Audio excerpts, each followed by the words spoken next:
This is a dedicated lesson for Abdul Rahim Saab. We're looking forward for the dawat next week. I'll have biryani, please. And qaisar as well, for the dessert. Okay, so inshallah, what we're going to do today is a revision. And look, I'm not going to grill you too much this today because it's been a while. So I'm just going to go through the basic principles of what we've done, and just go through it steadily to remind ourselves. And then, inshallah, no mercy for next week. Okay? So, all right. So we're doing Lughat al-Arabi, okay, the language of Arabic, and more specifically, we're doing classical Arabic. All right? So we're not doing Amir, which is slang Arabic. We're not doing Fusha, which is modern standard Arabic. We're doing classical Arabic. The reason that we're doing classical Arabic is because we want to understand the Quran better when we read it and recite it. We also want to one day, inshallah, get to a point where we can look at the early works, the classical works of the tafsiris. And when they start to describe and give tafsir of the Quran, that we can read it in its classical text. That is an ambition that we should all have. Whether we achieve it or not, let us make our niyat that way. And if we get somewhere close to it, yeah, but maybe Allah will reward us on Yawm al-Qiyamah for the whole intention of doing it. And that's where we should keep that ambition high. And that's what I want us to get to at some stage, inshallah, where we can just pick up a book like that and go through it. And so, or at a point where you could understand the differences of opinion when it comes to the literal translation of the Quran, and you can understand where they're coming from, what scholars are trying to say, and explain their reasonings. So this is what we're going to try and do, and this is the whole basis of what we're doing today and for the last few months and to come. So we start very basic. It's walking steps, and so it's basically a grammar foundation.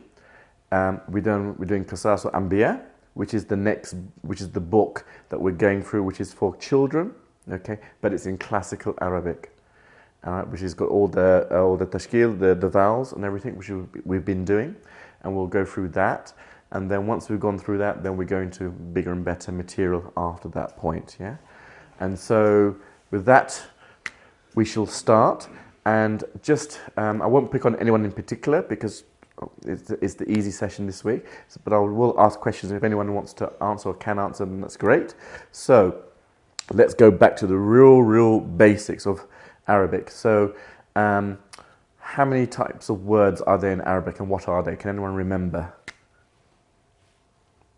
the types of words that are used in Arabic? What types are there? MashaAllah. So you've got ism, fi'l, and harf. Very good. Okay. So ism, fi'l, and harf. Yeah. So within isms, what are the examples of isms? Can anyone remember? Noun. Very good. So you've got nouns, Pronouns. Adverbs. Very good. MashaAllah. And adjectives, mashallah, barakallah fi, that's fantastic, really good. This is a really important point, okay, because ism doesn't mean nouns. There's no English translation for ism. It means all of those four things: nouns, adjectives, pronouns, and adverbs. Can anyone remember what those mean? So what is a noun basically? Can anyone remember again? What is a noun? It's name, place, entity of it, a living or non-living name, place or thing, human. And the pronoun is what? which describes a noun. Or abbreviates to a noun. It doesn't describe a noun because that would be your adjective, yeah? So it isn't the tree is obviously the ism tree, but a pronoun of the tree would be it, right? Yeah. Or they, or he, or him, or their. Yeah, these are all pronouns that describe or replace the noun. Okay, adverbs are things that defines the Or enhance. verb, basically. or describes the Fail, if you like. the verb. So running, fi'l, quickly. So quickly would be the adverb. Okay, all right, in its basic sense. Yeah. So these are the four types of isms. Yeah. And the reason that we need to know it because they will have particular rules associated with isms, so it's important to know what they are. Okay, so that's isms. And then fi'l, what is a fi'l? Action. It's a verb. It's a verb. Yeah, okay. And how many tenses are there? Tenses. 3 basically. 3, which are? Present, past, and fi'l amr. Yeah. So you can put present, future. Future together. Yeah, and then you've got the past and the command, which is the amr. Yeah. So so stop, go. Yeah, these are commands, right? And then one that you can remember in Surah Al-Fatiha, ihdina, guide, ihdina, guide us. Yeah, from hidayah. Yeah, so these are command verbs, past and present, and then harfs are what? Uhruf for plural. What is a harf? So basically, word that doesn't have any meaning on its own. Yeah, and it connects to, or it connects It can connect to ism. to isms. Yeah, can you give me examples? Wa. No. Yeah. What? Min, ala. No, Yawa, min, ala. fi, Yeah. Okay. So you've got like prepositions, which are an example of harfs. Yeah. So prepositions are things like that. So a'udhu billahi minash shaitan, from shaitan, or bismillah, in the name of Allah. Okay. Assalamu alaikum, salam's upon you. Okay. So these are all or inna lillahi wa inna ilayhi raji'un. Yeah, for ilah. Yeah. So these are all examples. Yeah. Great. MashaAllah. Really impressed with that. So we know the 3 types of words that Arabic consists. So that's it. That's what Arabic consists of. Just those 3 words. Isn't it easy? Yeah. Okay, so let's go to the second step of our revision. Is when words come together. What was that expression? That word that the Arabic word for when you have words coming together. So more. Kalama. No, that's kalima is for these 3 types. Yeah, but you've got like 2 words or more together. What did we call that? Murakkab. Yeah. So the murakkab. Yeah. Can be of 2 types, which are, yes, mashallah. So we've got ghayru mufid and the jumla, yeah, jumla. Okay, so jumla meaning sentence, ghayru mufid meaning phrase. Okay. How will you be able to differentiate the 2? What is a phrase and what is a sentence? What's the difference between the 2? A jumla is a complete Very sentence good. which gives you a complete meaning. Yes, mashallah. And ghair mufid, which is a statement, basically. Or it doesn't give you a complete meaning. So you could say, the tall man. What about the tall man? The tall man is a phrase. The tall man is present. Then it becomes a full sentence. That's when silence is appropriate. The tall man is present. I came. What did I do? I came to do what? I came to visit you. Yeah? All right? So basically these are phrases, okay? And we've got full sentence. So let's go for the jumla, which is a little bit easier for us. Is what types of jumla are there in Arabic? What types of sentences are there that we've studied? Yeah, mashallah. Yes, fantastic. Wow. So, ismiya, and we said fi'liya. Fi'liya. Yeah, so ismiya and fi'liya. Okay. So, ismiya is what? How do we know that a sentence is ismiya? Because it starts with a noun, mashallah. It starts with ism, basically. Not just now.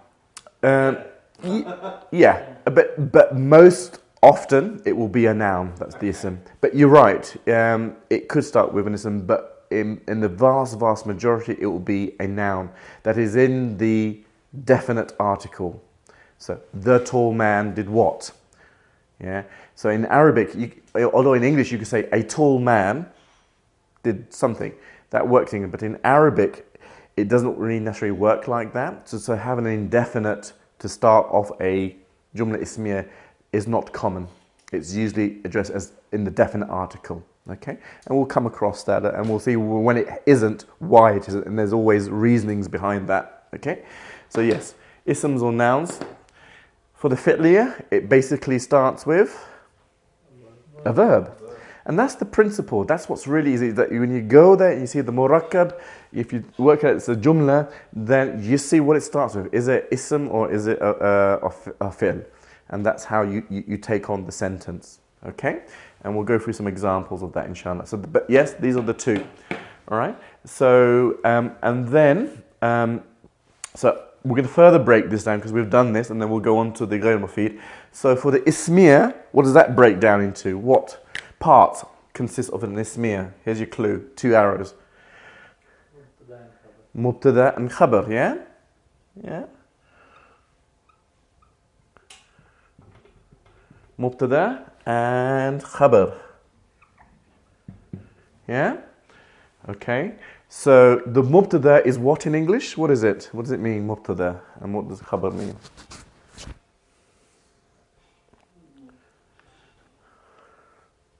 Can anyone remember what it means?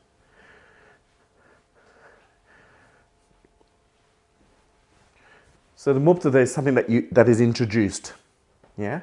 And that normally is, as Zubair Bhai said, is the noun, the entity that's being treated, and it's usually in the definite article the. So that's who does something. Is that yeah. So the one that's the main subject. The main subject of the sentence that's being treated is the mubtada, the main subject. Yeah. So mubtada is the subject in a way. Yeah, it is. You can call it that. It's the subject of the sentence. And it's normally at the front, and it's normally a noun, and it's normally in the definite article. And obviously there are exceptions, but we'll understand those exceptions later down the line. And therefore the khabar is what? That which... News about that which informs about the subject. So the tall man did what? He came into the house. He said hello. So that would be all khabar. He said hello, he came into the house. He smiled. These are all khabar, but the man remains the mubtada. Yeah? So it's not an object, right? Sorry? It's not an object. No, that will be your fi'liya. Oh, okay. So we're coming to that, yeah? Because the terminology and description is very important, so you don't get confused.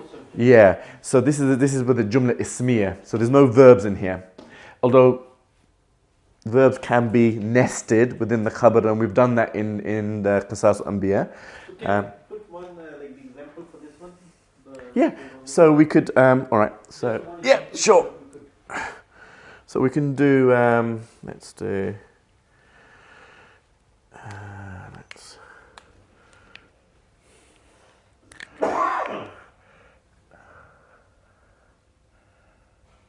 so I can say the man is tall, okay? Yeah.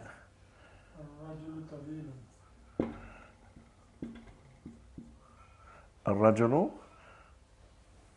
طويل في بيت. So here you got الرجل. So what you can notice here, the man is tall. All right. Here you got the al. You've got the ism, which is a noun, not an adjective. And tawilun is also an ism, yeah? But like we said, as Zubair rightly pointed out, you know, it's you know, how do we know that it's not the mubtada? Because it's an adjective, right, ism, and it's not got a definite article as well. And the idea, which is the most, this basic concept, yeah, and like I said, Sorry, definite article and yeah, I'm going indefinite. So I'll talk about that. But the point I want to make, and then I'll describe that for you, is that this is the crux of the Arabic, classical Arabic, is that, so what we're dealing with two words here. What do you do with a line? And in classical text, right? This is something that you need to. They've made it easy, like the present day books, because what they do, they'll put a title, they'll put a full stop for the sentence, they'll put paragraphs in and commas.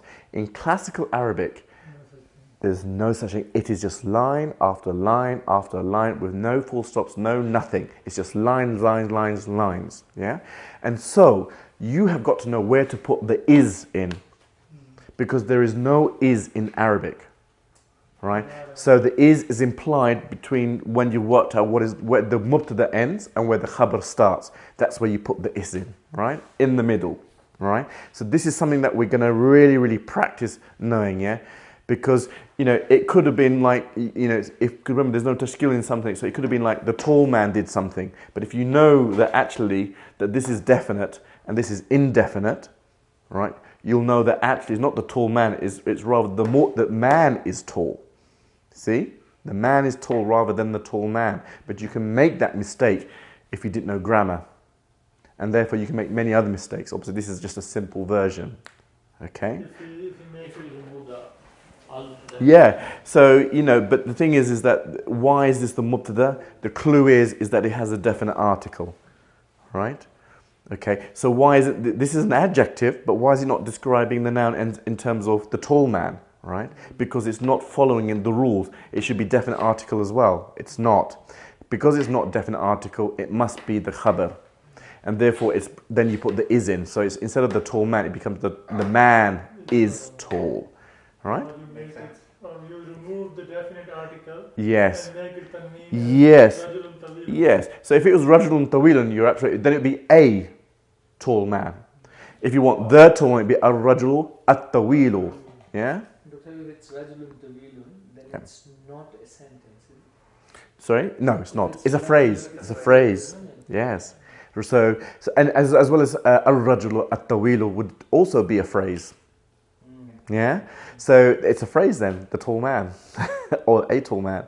So it wouldn't then be a sentence as well. So you can see that actually just from these, the grammatical rules are really important to know what you're dealing with. Are you dealing with a phrase, a sentence? Is one describing the other or informing of the other? And then you have to then put in the is. All right? So, if there is no al, Yeah. then it becomes phrase. Rajulun tawilun. Phrase, yeah. Then it's Yes, that's right. a tall man. Yeah, a tall man, yes. Which is a phrase. It's not a sentence. Because it creates a relationship between them. Correct. Yes. Which goes with our Iraabul mufid stuff, yeah, which we will come to in a second. So, and the thing is, Zaid, so the difference between definite and indefinite is the tanween and the al. Yeah, that's probably. So the tanween is that there's a double dhamma for the indefinite, and there's an al and a single haraka for the definite article. That's the basic rule. So you can do that. So kitab would be kitabun or al-kitabu. All right? Okay? Yeah. Yeah, ذلك الكتاب. So al-kitabu la rayb. Okay? So that is mubtada and khabar. Well done. Now we go to fi'liya. So can anyone remember the components of a fi'liya? Yep.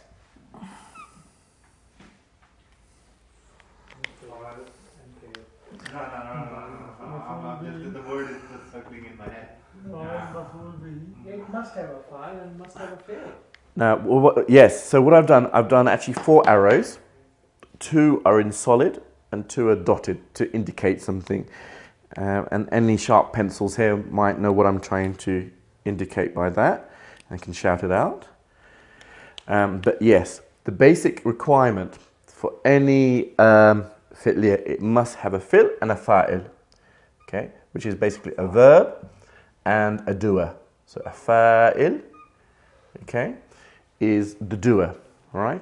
And Ali Bhai, that was it, that little bit of confusion, not confusion, but clarification you had about subject and object. So, here the subject is in the subject here is about the doer, okay, which is called fa'il. So it's different, so it's not called a mubtada, it's called a fa'il, yeah, because the doer of the verb, okay, right. And I put 2 dotted red lines there, meaning that there are 2 other added stuff that you can have in a verb, but are not necessary for it to exist.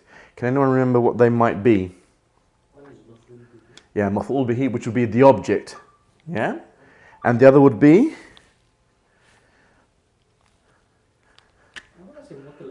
Yes, muta'alliq. Well done, mashallah. You guys are great. Alhamdulillah, 6-8 months of really. That's fantastic. That's great. No, I didn't think you guys remember. It's been mashallah. So I'm going to write it down. So maf'ul bihi, which is the object, and the muta'alliq, which is the prepositional phrase. And we'll give examples of this, okay?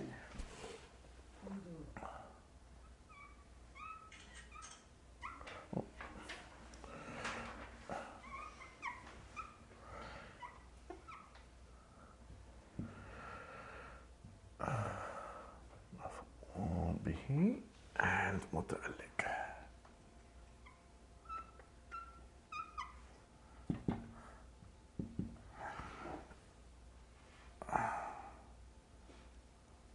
Muta'alliq and maf'ul bihi. Okay?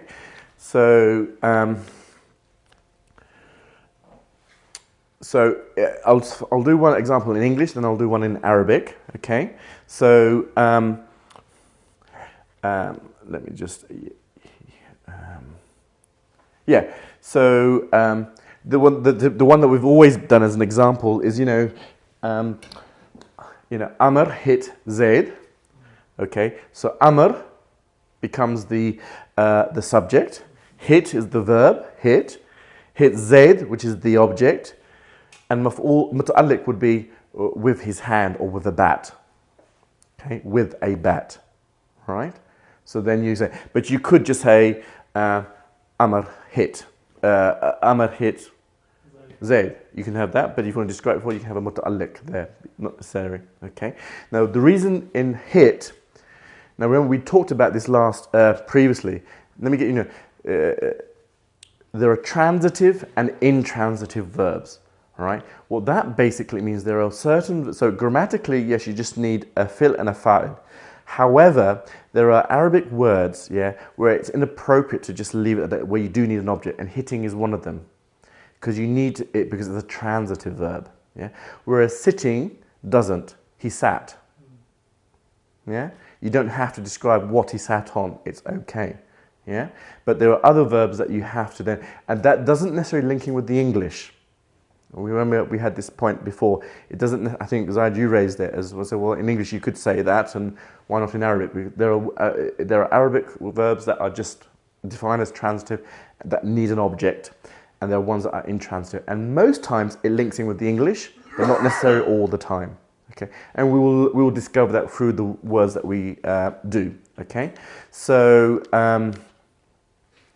So now, before I give you the examples here, this is we should cover one thing now, which is now appropriate at this stage, is that the way we know, for example, Zaid hit Amr. Remember, we said there are different variations. Is that you need to know the grammatical state.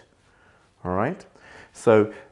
Let's cover that, all right, and then put it into an example for the verbal sentence, yeah? So grammatical states are how many? 3. And they are called, and what they're represented by? So what's the first of what the 3 grammatical states? Yeah. So we've got Rafa, and Nasab. Yeah, good. Jar, okay. So Rafa, Nasab, and Jar, and they in general reflected by and these are for isms. Remember, these are not for anything else. Okay. Right. So as far as I want you to understand that these are isms, they can be for other types of words, but I'm not going to go there yet. I don't want to confuse. Just to say it's for isms. Yeah. There are 3 grammatical states: Rafa, Nasab, and Jar. And so for the ism to reflect a Rafa state, it normally has a Dhamma. And the Nasab state normally has a yes. So Fatha. And then for a Jar, Kasra. Yeah? Okay. So now that we realize that, for the Jumla Ismiya, we know that the grammatical states for the Mubtada and Khabar are both in the state of rafa. And can you see that in the reflection? You have a dhamma here and a dhammatain here. All right? Okay. So technically I could say that rafa is a dhamma and a dhammatain. Yeah, I can say that. And a nasab is a fatha or a fathatain. Or a jar is a kasra or kasratain. Yeah? They're all parts of that. And when we do plurals, they've got even more different letters for these reflections. We'll go that to later. I don't want to confuse you too much yet. Okay? So there you've got single dhamma and dhammatain. Yeah? So this is both reflected in rafa. Okay? Okay. So if we now do a verbal sentence, okay, and I'll just create one. So I'll do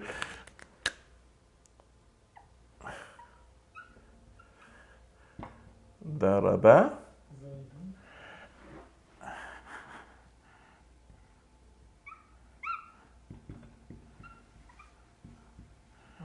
Yeah.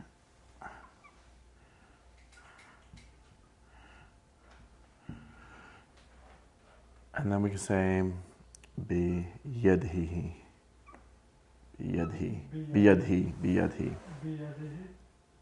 biyadhi, with his hand, yeah. Biyadihi. Okay? So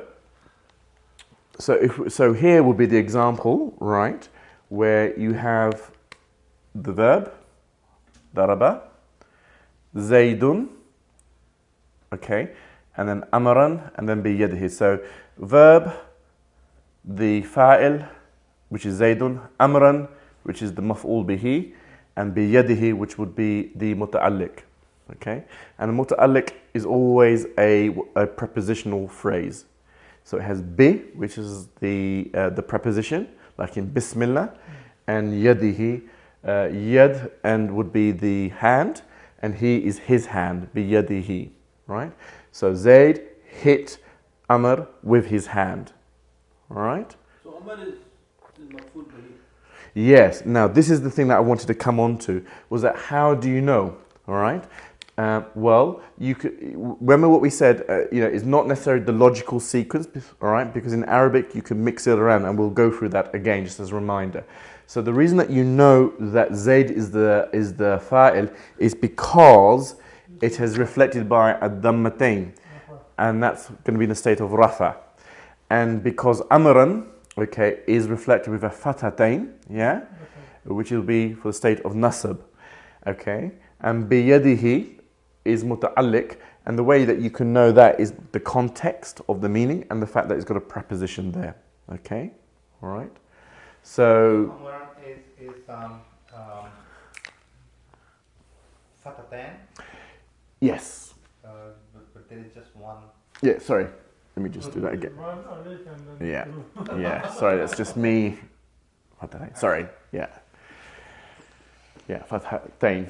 And dhammatain there. So now the importance of this is that, remember what we said, we gave the example of English and Urdu, yeah? So in English, the only way, so when we translate this in English, we can't say hit Zayd Amr with his hand, yeah? We follow literally what the Arabic says. It doesn't make sense. So you have to convert it into English grammar. So you know that you have to mention Zayd first, because in English the subject comes first, the verb comes second, and the object comes third. So you have to convert it into making it sensible in English. Okay. In Arabic, right, daraba can come right at the end. It can be, the object can be at the beginning. The subject can be right at the end. You can mix it completely around. Yeah. Whereas English you can't. And the reason that you can do that in Arabic is because of the grammatical states. So if Zaydun is at the end, so if I had daraba amran biyadihi Zaydun, Zaydun still remains the subject. I found him right at the end. Okay? All right? And that also means that the subject doesn't have to be right next to the verb. It could be anywhere in this jumla. So doesn't it changes the type of the sentence? Emphasis. Changes the emphasis. No, but if I start the sentence with Zayd and daraba, Yeah. then it becomes fair ismiya, jumla ismiya. Yes, it does, yes. And if I started with daraba Zaydun, Yes, then it does. becomes jumla Yes. Yes. So it doesn't matter. So it does. So yes. So what Amr Bhai is saying is that look, if I put Zaydun first and then put daraba, then it becomes, you're right, it's not a jumla fi'liya, it's a jumla ismiya, because now you've got Zayd, so you're starting with an ism. That's the rule. And then what you actually have is Zayd. You have a jumla ismiya with a nested verbal sentence. Right? Let's just do that so you get that point. And then I don't want to get too intricate because I just want to get the basic concept. But let's just do that because it's an interesting observation. So let's put in Zaydun, and it will just integrate the two together. Actually, you'll see two sentences within one major sentence. So here you got Zaydun, then you have daraba, okay, and then you've got Amran.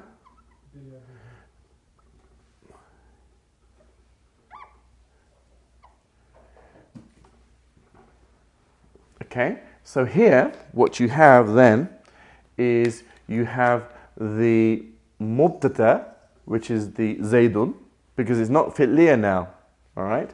So that becomes, so it's a jumla ismiya, and so you have the mubtada here, and the khabar becomes all of this.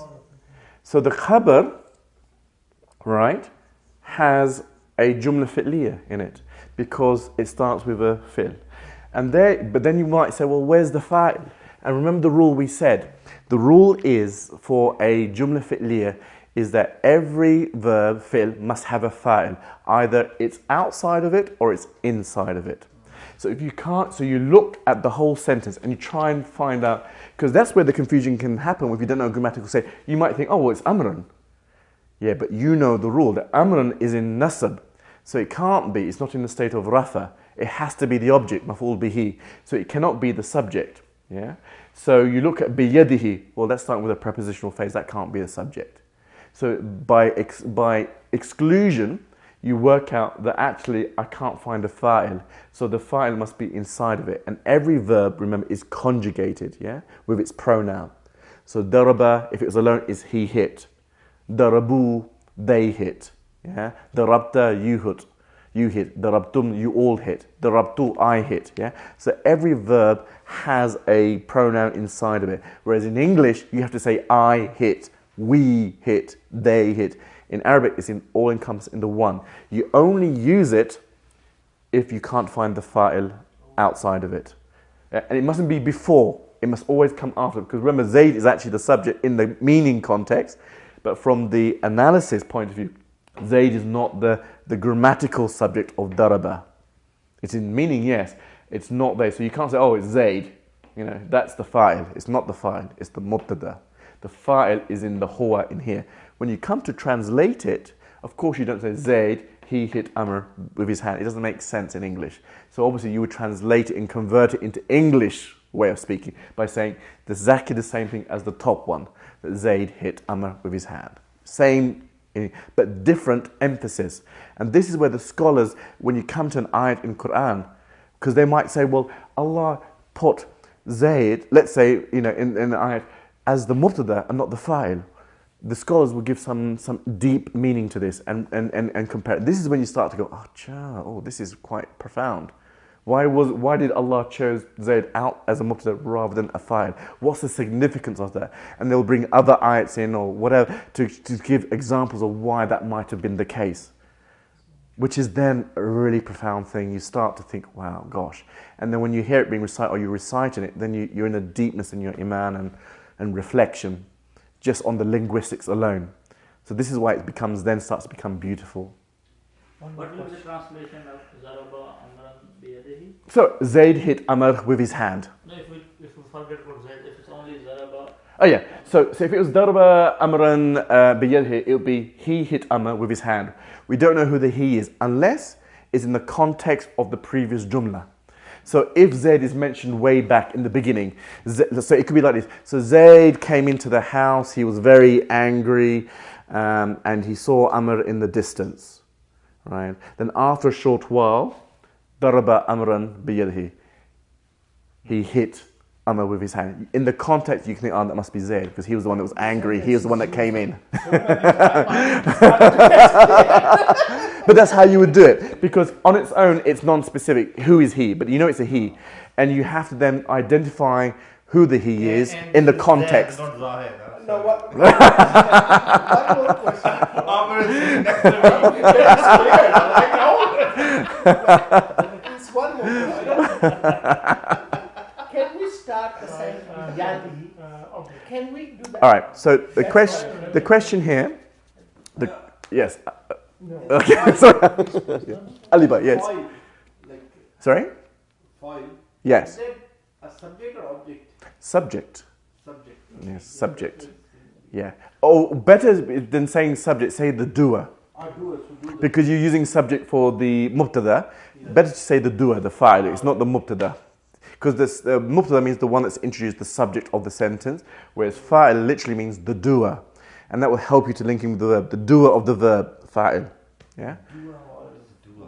The one who does. D-O-E-R. Yeah, D-O-E-R, the doer. Fa'il. One who does Yes. something. Something. All right?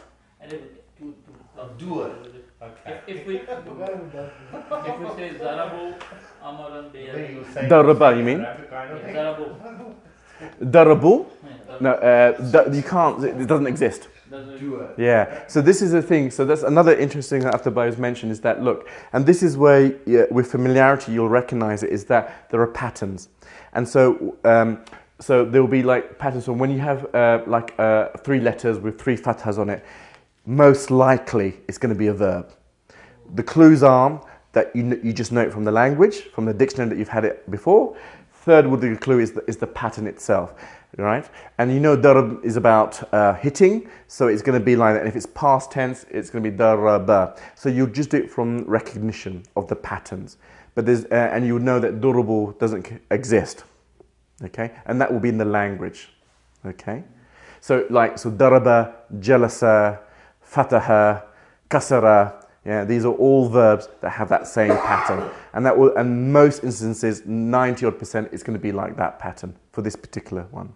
And like darabu, jalasu, yeah, sajadu, yeah, they all have that similar. The way we get tricky, and I don't want you to just absorb that, but just at least just recognize it and just put it away and don't think too hard about it, is when you come to weak verbs.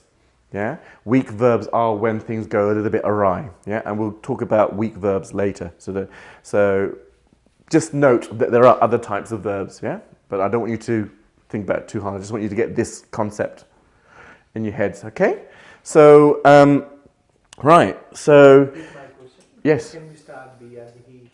Ah, yeah. So biyadihi. Okay. The answer is yes.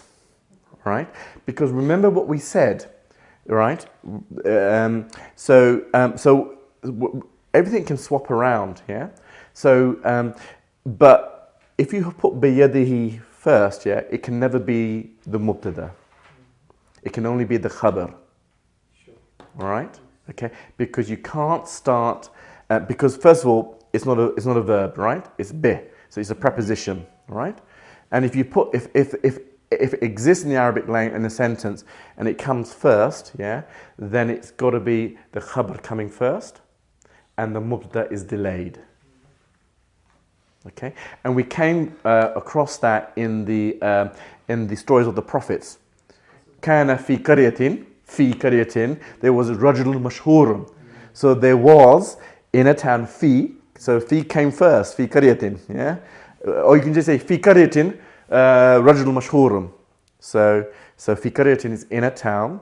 There is a famous man.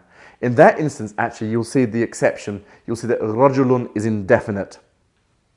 It's not ar-rajulu. Yeah, it's not the famous man is in the town. It is a famous man. So you can see the exception. In general, that doesn't happen. It's about 10%. Most often, it will be definite. So it's rajulun mashhurun, all both indefinite. Yeah, but you can see there that fi qaryatin is the preposition coming first, and that will always be the khabar. It can never be the mubtada. Okay, if you put it here, then what you would have is that the khabar is delayed, and then Zaydun would be the mubtada. yeah, and the mubtada delayed. And in the mubtada delay, you would then have a split here, internally within that sentence as well. And that gets a bit complicated. I don't want us to go that far. It's kind of a way like you can say something in English which will be grammatically perfect, Yeah. but not a good way of saying things. Yes. It's something like that. It could be like that, or it has a different emphasis. Active, passive voice. Kind of. Yeah, we won't. Active and passive, we haven't really covered, and I will cover that later. That has another. It's not even in a simple sentence. Yeah. I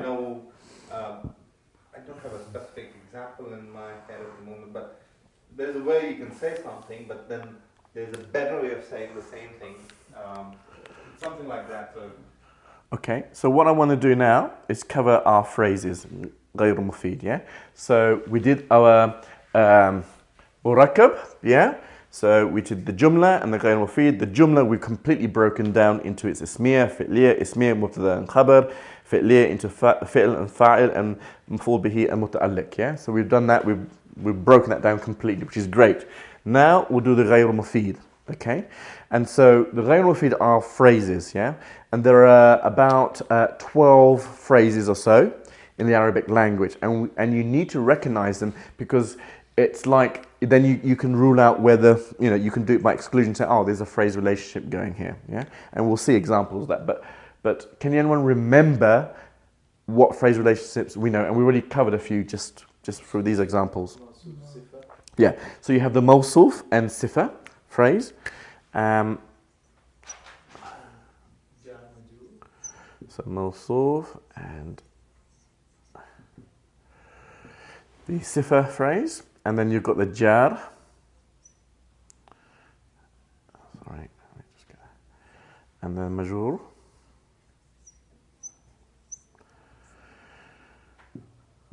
Yeah, so jar majrur, and then what else? Jim and alif ra, jar, and then majrur. So, and mawsuf and sifa. I think so far we just covered those. There's another one. Yeah.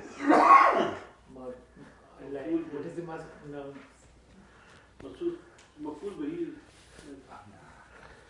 Nearly you nearly got it. Mudaf, mudaf ilayh. Yeah, mudaf. That's that one you have to really really get, and yeah, because these three, they're just replete, even just in Surah Fatih, and we'll just maybe just go through that a little bit. So you got mudaf. So can we get the example also so that we can... Marshall, you're very eager today, Ali Bhai. Wait till next week. I'll be machine gunning new questions. Get my own back. I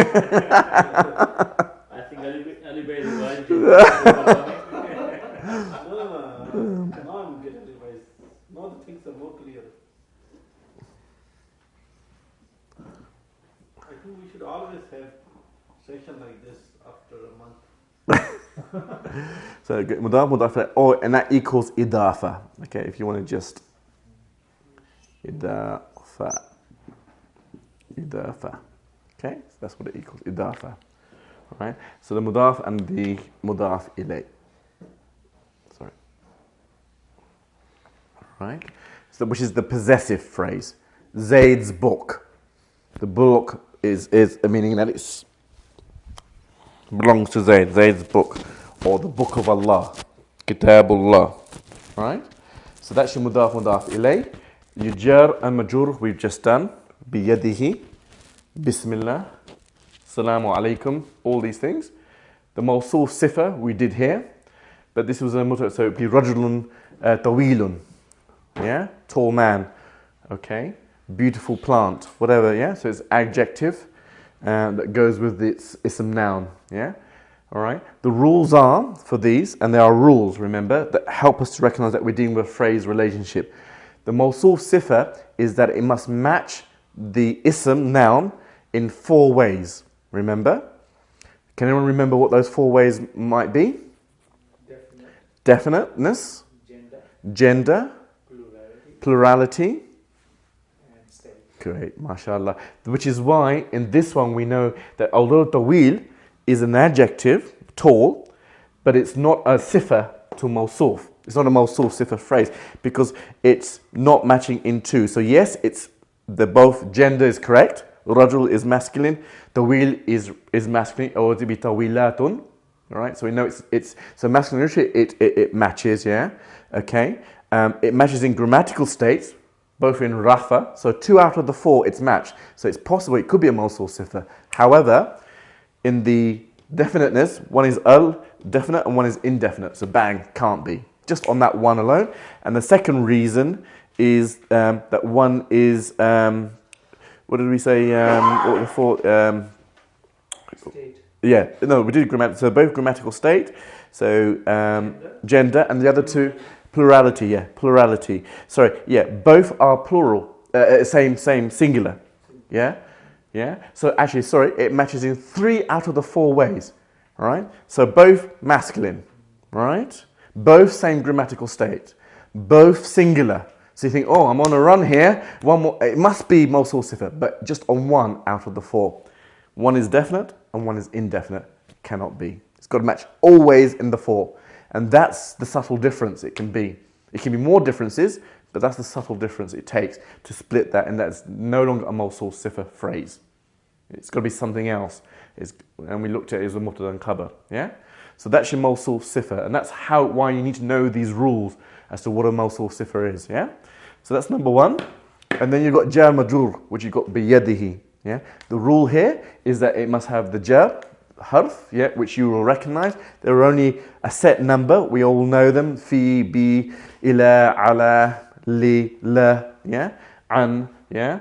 And then it always is followed by an ism noun. Always. All right? Never an adverb. Jar majrur. And then ism majrur is always in the state of jar. So it will be normally reflected by a kasra. Yeah? The he is not because, I want to go through this bit actually for you, and we'll just ignore the he for the moment. It's biyadi would be, so it's actually, in this example, it's the dal. All right? Not the he, all right? Because these are actually 2 words. Okay, and I'll cover that in a minute. Just want you to get this and I'll come to that, any confusion there. All right? But that kasra there, biyadi, is because of the bih. It has to be in a state of jar. All right? This is in a state, this is not in a state of, this is in the kasra for another reason, and I'll explain it in a second. Just hold on to that thought for a second. All right? So there's your jar majrur. All right? So fi sabilillah, not fi sabilulillah. Yeah? Okay? All right? And inna lillahi, not inna lillahu, or nillaha. Yeah? Okay? So there you can see that. Right, now the mudaf and mudaf ilay, right, we said like Zayd's book, yeah? So it'd be kitabu Zaydin, all right? So let's just give that as an example, write it down, and then we can just work out what's going on here. Because this is a really important rules that you have to have in your brains, because you can see so much of it, and if you don't remember the rules for it, you're going to get confused, all right?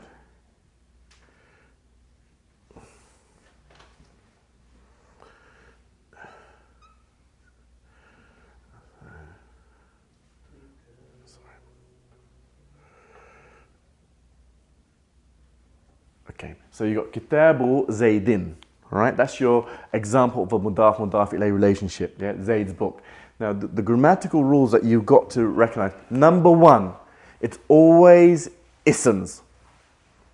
More specifically, ism nouns that are together. It's 2 ism nouns coming together, right? That's the number 1 thing that you've got to remember. 2 ism nouns coming together. Are they in a mudaf ilay relationship? That's a question you have to ask. That's number 1 question. Number 2 is how are they linked to each other? Now, this is the thing that we need to realize, yeah? Remember what we said is that isms are either definite or indefinite, yeah? So kitab can be kitabun or al-kitabu. Here, it's neither. There's no al, because if then it would be al-kitabu, which would be correct. It's neither. It's not got an al, and nor is it in tanween. It's got a single harakat, the dhamma. That immediately raises your suspicion that I am most likely dealing with a dafa phrase here. There are exceptions, but 90%, a toss of a coin, you're going to be right on this, that you're dealing, that the next word to it is going to be an ism, and you've got a mudaf ilay relation, just on this haraka alone. Now, this kitabu could be kitabi or kitaba, depending on what that, yeah? So, so that can vary. So it doesn't mean it has to be a dhamma, it could be a kasra, but the key thing is it's a single vowel. It's a single vowel, whereas we know isms are either double vowels. If it's single, it has to have an al, it has neither. So that's your first rule. Second rule. First is both isms. Second rule is this. The third rule is that the zayd, the mudaf ilay, right, okay, is in the state of jar, and that's it. And it will express it normally. It could be kitabu zaydi. No, it can't be because it's a noun. But if there was an al, you can't use al for names. But it would be, so like, let's say the boy's book, the book of the boy. So it'd be kitabu waladin. It'd be waladin, not waladi. It'd be waladin or kitabul waladi. Yeah, if it has an al on there. So it will express it correctly. It'll have a tanween or a definite status, yeah? But the first ism doesn't. The second ism is always in the state of jar. If it's zaydun, zaydan, you can't be dealing with mudaf ilay relationship. That's the rules. So number 1, 2 ism nouns. Number 2, the first ism has only a single haraka and no al.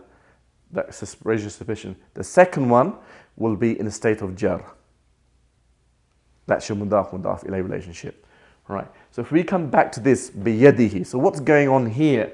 All right. So here, what you have, all right, is actually 3 words. All right. You've got be, you've got yad, and you've got he. All right. And what you're dealing with, all right, is actually 2 phrases. Okay. So you have overall, and this is the box man that helps with that, you've got bi and yadihi. So you've got the jar and the majrur, which is yadihi. But within the majrur, there is the mudaf ilay relationship going on. Now, this he is not because this is a reflection. It is in jar. It's coincidental. It has a kasra. Right? Okay. All right. Sorry. The yadihi, if I get yadihi can't be mudaf alay because the yadi. Possessive because his yes, hand. that's right. His hand. Yes. Biyadihi, it does not have rafa, which we said this is the sign of mudaf. No. We see jar is instead of jar. That's the second word. Yes, and That's he the is the word. second word. He is the second. So B is the first word. No. So B. So if you, what you could do, let me put it. Let me say it this way. Let's just take that out and just put. There's no B, and just put yad, and just work this one out. Yeah. Okay. So you've got. So we can put. Yes. Let me just. Yeah. So you can have ya, duhi. Okay. So yaduhi. Okay, because there's nothing before it. Okay. No, it Right. makes sense. Okay. No, it makes sense, yeah. Right. So here, all right. So hold on. So here you have the mudaf and the mudaf ilay. Now, All right. because in the other word there, that was yadihi. Yeah. Now No. we're saying yaduhi. No, but remember what I said. Okay, I could do this. I could do it yadihi. I could put it yaduhi as well. I could do it yada or yadi or yadu. Because remember, this is just an example. It could be this or it could be fatha. It Yeah. doesn't have to be instead of rafa. It doesn't have to. No, it doesn't need to be a state of rafa. Yeah. So the mudaf can be in any 3 states depending on the context of what's before it. So you're saying it could be dhamma, it could be... Yes, it could be rafa, yeah. it could be nasab or jar. Yeah, the second ism has to always be in jar. Yeah, the second ism, the mudaf ilayh, is always in the state of jar, whereas the first ism, the mudaf, can be in any three states. The only thing that's unique about it is that it does only have a single haraka, whether it's a dhamma or fatha or kasra. Yeah? That's the most important determining factor Indeed. for it to be in that Yes. relationship. Yes. Okay? What's the factor? Single haraka. It could be Single. either Yes, That's single. all. Yes. So Yes. it could be in any state. It could be any state, but it has a single vowel. Single. And remember what we said is that single vowels don't only exist if there's an al before. This doesn't have an al, which makes you think, am I dealing with an idafa phrase here? Okay? Single haraka. Yeah. So what will be be yadihi? That we call jar majroor. Yeah, so bi yadihi jar would be the bi, yadihi would be the majrur. Within the majrur, you have a mudaf ilayh. Okay? So that's how you break it down. Okay? So the he is not because of the bi, the he is because of the yad. Alright? That's what's influencing it, not the bi. Yad is being influenced by bi, and he is being influenced by this. Okay. Now there is one exception, complication, and I think I will just mention. I don't want to, but it is important. The he actually, right? He is when we might have mentioned it. We had mu'rab and mabni. Mu'rab are isms that reflect their state, right? Mu'rab are isms that reflect their state. So Zayd is mu'rab. It can be Zaydun, Zaydan, Zaydin. Kitab is mu'rab. Kitabun, kitaban, kitabin. Right? Pronouns like hu, hum, okay, ta, ka, okay. So like they don't reflect their grammatical state. They're always the same. Hum is always the same. Na is so they're all the same. Okay. Now here you might say, well, hang on, this one is from hu to he, so it must be reflecting it. That's not the case. It's just for pronunciation on the tongue. So it's he incidentally. Hu is a mabni ism, it's a pronoun, and it doesn't reflect its grammatical state. When it becomes he, it's because of pronouncing, because it's followed. It's previously there's a ya. Yeah. That's the only reason. It's just to help with flow of articulation. So don't be confused about that. Same with hum and him. So be yadihim in their hands, or aidihim would be in their hands. Yeah, be aidihim. Yeah. So but be aidina, be in our hands. It's not aidini. It's aidina. Yeah. Or be aidikum will be in your hands. Yeah. So kum na are the same. The only thing that he and him would differ is on articulation, not because it's reflecting a state of jar. Sorry to put that in there, but it's. But it's it will gel once we go through plenty of examples. You'll see it again and again and again. But it's just I don't want to go too much into it. But anyway, but what it really tells you, and maybe we'll close it at this stage. What it tells you is that there are just so many rules to the Arabic language, yeah, and they all have a hikmah to it, yeah, and so what can be confusing actually there is actually a rationale for every exception, and so this exception, well, you can say, well, the rule is that hu is a mabni. How can it just suddenly then change? Well, it changes not because it's a mistake. It's because of the ya before it, the kasra before it. It's to facilitate articulation. So that's why it's like that. So these are the little nuances that you just need to appreciate. What you will get to the stage, insha'Allah, is that when we start to read text without any tashkil or vowels at all, and when you see this, for example, be yeah, so be yeah, that's all you'll see. You will automatically say biyadihi. Inshallah, you'll automatically say without any vowels in there because you know the rules. Bi, it's already prepped. You know the yad and you know the he because of the articulation. Biyadihi, you just say it. This is where we're going to get to, inshallah.